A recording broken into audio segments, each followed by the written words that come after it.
Hello guys, welcome back to my channel. It's me again, Tito Batang sa OFW dito sa New Zealand. For today's video guys ay eto, pagkatapos kong mamili ng konti sa supermarket ay dumaan nga pala ako dito sa isa sa pinakamalaking park dito sa amin sa Libin, New Zealand guys. So ipapakita ko sa inyo guys. Sana magustuhan nyo at kung anong meron dito guys. Yan, ito guys, Libin Adventure Park. Yan. So papasukin natin ito guys. Yan, ito guys, meron basketballan. Yan. May CR din dito.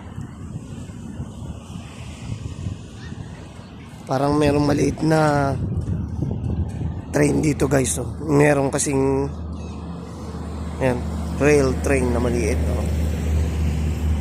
Yan.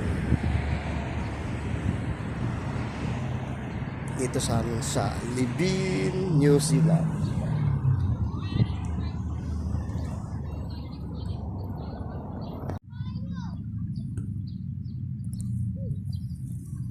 Ito guys, tapos yun yung toilet. Yan. Ito, tambay muna si Green, ang aking sasakyan.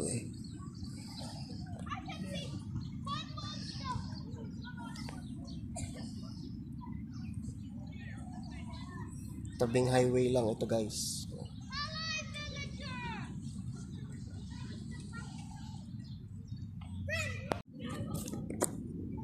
Guys, kain muna tayo guys. Pero wala akong inumin.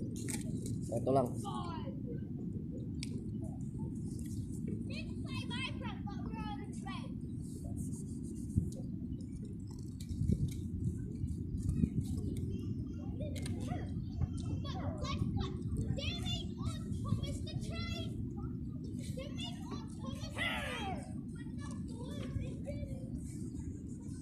Train's moving, guys!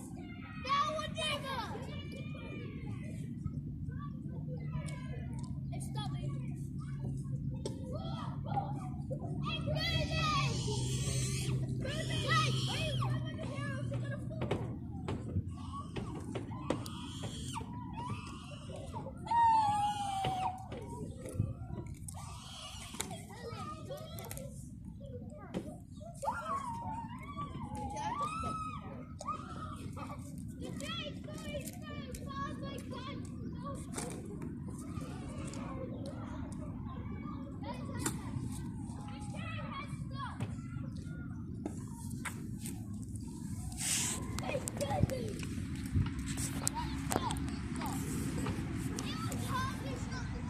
Tambay muna guys. Nagpunta nga pala ako dun sa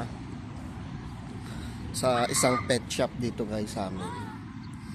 Mag-aalaga sana ako ng gapi at saka beta. Kaso wala naman silang display, maliliit pa. Kakaunti.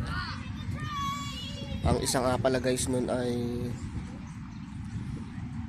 $10 ang isang piraso. Pero pag dalawa, $15 kaso maliliit. Hindi na lang ako bumili, wala namang beta. Kaya ito, tumambay na lang muna ako dito sa park.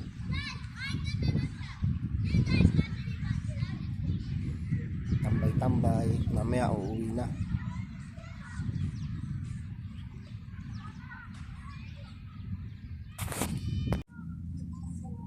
At eto guys, nanawa na ako. Uuwi na ako. Maraming salamat sa panonood at nasayang na naman ang ilang minuto nyo. Ito nga pala si Tito Batang, isang OFW dito sa New Zealand.